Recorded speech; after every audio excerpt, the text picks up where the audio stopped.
I know what was your comment previously when you were in Bangkok about the election and also about the casino.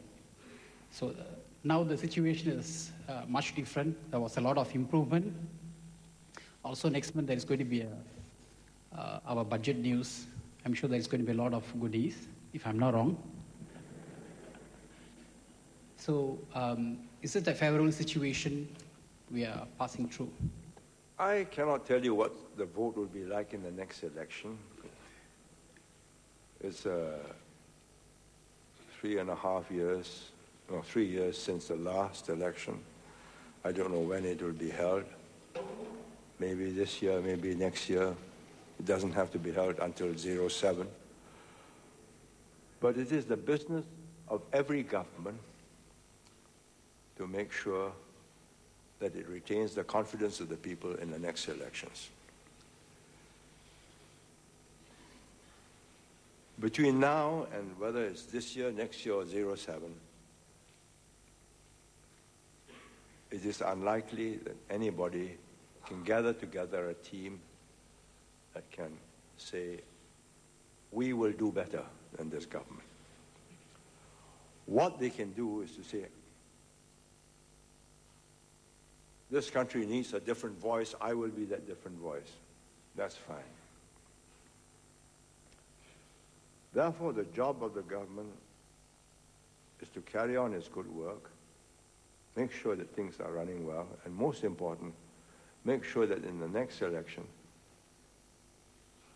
a younger generation of some 15, 20, 25 people in their 30s and early 40s are brought into the system to bring fresh ideas, fresh blood, and a closer linkage with the younger generation.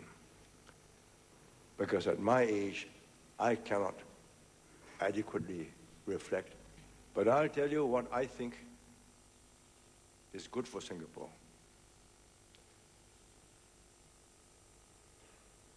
If you were faced, if today we had grave economic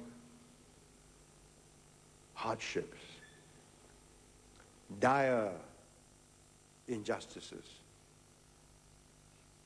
you wouldn't have people belly aching, saying, you know, let's get rid of this, let's get that. I can't get my views expressed in the newspapers. I've only got one out of how many articles I've written. You'll be like Bangladesh. You have a meeting, I throw a hand grenade at you, kill you. Singapore is well placed for the next 10, 15, if not more years. This leadership, which does not include me because I'm not in charge, I'm now just a mentor, has seen this country through a financial crisis from 1997 onwards, where hundreds of millions, billions of dollars were withdrawn suddenly from this region. And at that time, fund managers did not know the difference between Singapore and Thailand or Malaysia or Indonesia. They just sold out Singapore dollars, Singapore shares, like they did everybody else. But we did not go down. Our banks were solid, our companies were solid, we were not in debt. We overcame that. We also overcame a very serious crisis which could easily have led to communal tensions with the JIRS. We went through SARS in 2003. Please don't take these things for granted. If you believe that a vociferous opposition with good ideas would have responded in that way, you're wrong. You need good men, resourceful, quick-witted, well-organized to respond to it. And we responded methodically, systematically, kept down fears, isolated, quarantined every single case that was suspected, and we came out not bad, and established a reputation for openness and thoroughness. The world changes.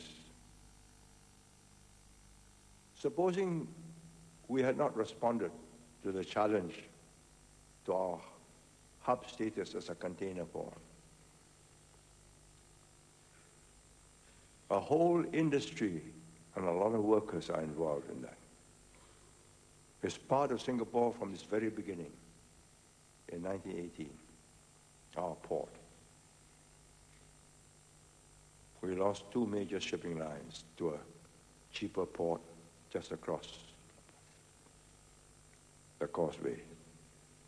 We revamped. The unions cooperated, downsized, took redundancies, and it expanded. And we're building 5 new berths and adding another 10 after that. Adjusted. Life does not consist of writing articles in the newspapers. Yes, it is important. But at the end of the day, you've got to produce. It's not speeches that we make. At the end of the day, after the speeches are done, after the election's over, you've got to perform. You've got to deliver. Jobs have to be created. Last year, with SARS and a sluggish economy, unemployment went up to 5+%. Everybody got dismayed, discouraged. But we took the right decisions, adjusted the CPF, adjusted wages, made the right concessions on taxes, and the economy has bounced back. That's the real test of government. When you go to elections, it's not that, I have written this, I can get this good ideas. When you go to elections, you must have credibility. You remember Chee Soon Juan? In 1992, he stood for elections in Marine Parade. And he said, "My name is Chee Soon Juan, I'm a PhD. I've got a good brain. Look at Teo Chee Hean. He's got a silver spoon in his mouth. Admiral, went up the ladder, all catered for. He was a showman. Teo Chee Hean was not. He could easily have won. If it was a general election, one-on-one, voters are confused, they vote for Mr. Chee Soon Juan. But after 5 years of watching Teo Chee Hean, everybody has the measure of him. And if you want to know why the SAF could respond in that way, it's because he was in charge. He picked up the people.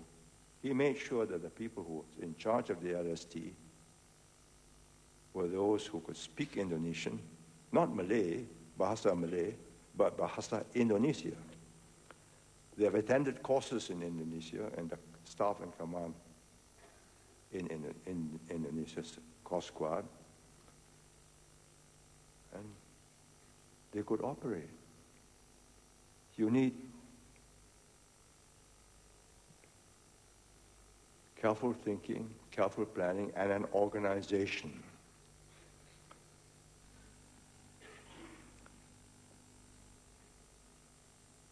SIA and the airport could easily have gone down. New aircraft, A380, you don't have to stop in Singapore. You go London, Dubai, Sydney. Low-cost airlines. Do we stand still? No. We revamp, we change. That's government. That's politics. You do that wrong, and 12% of our GDP goes, and 100,000+ jobs lost, and this government is out of office. And can you do better with Chee Soon Juan? Think that over. Who is your alternative? Those of you who really feel strongly that you got a better point of view, I say organize yourself. As we did, as I did. I took my life in my hands and I said, I stand for this.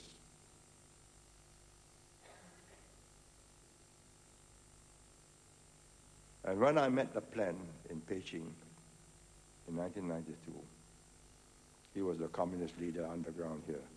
He said to me, I saved your life. I said, thank you. He could have shot me. He had his assassination squads. I fought him. Openly. He lost the ground. I knew it was a risk. I had to run. But I told him, but you are not a fool, and you knew that if you had assassinated me, your organization would have been crushed because I was not unpopular. Had I been unpopular, then he would have got rid of a despot, as the term you use. But I was no despot. That generation knew that I fought for them.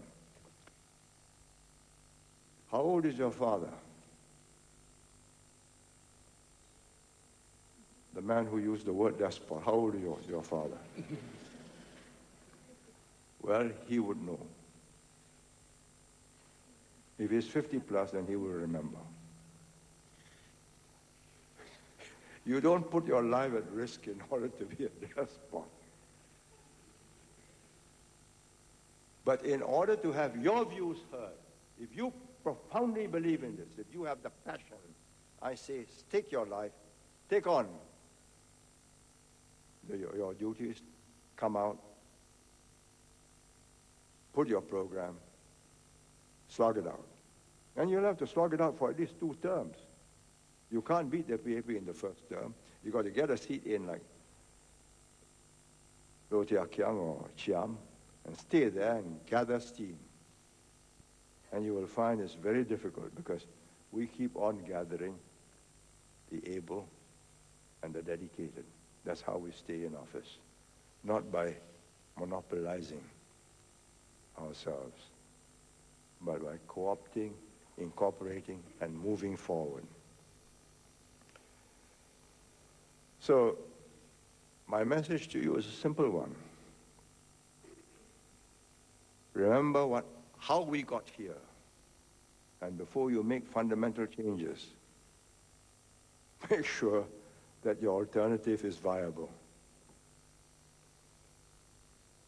This is not an ordinary country. You have 2 election terms of a dud, lousy, incompetent government, and you will set Singapore back so badly, it may take you decades to recover, and maybe never. If you dismantle the organization that brought us here, don't believe that you'll come back. You can demolish Aceh. Aceh can be rebuilt. But if Aceh were by itself, it's gone. Fortunately, Aceh is part of a bigger whole. So the big governments came in, US, Japan, Australia, Germany, not to save the Acehnese, but to help Indonesia get back on its feet and then have a government that will be able to be friendly to them.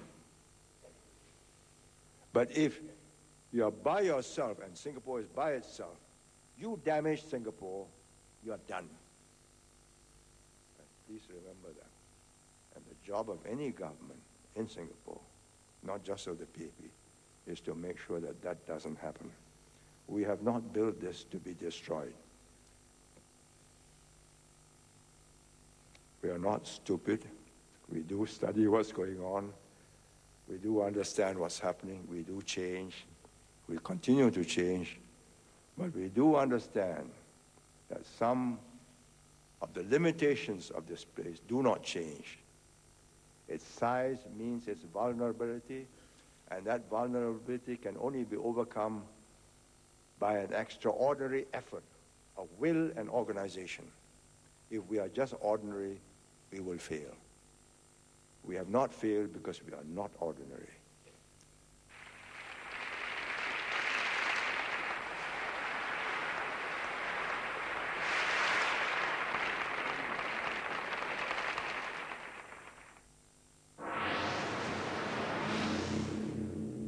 Channel News Asia, a network of MediaCorp News.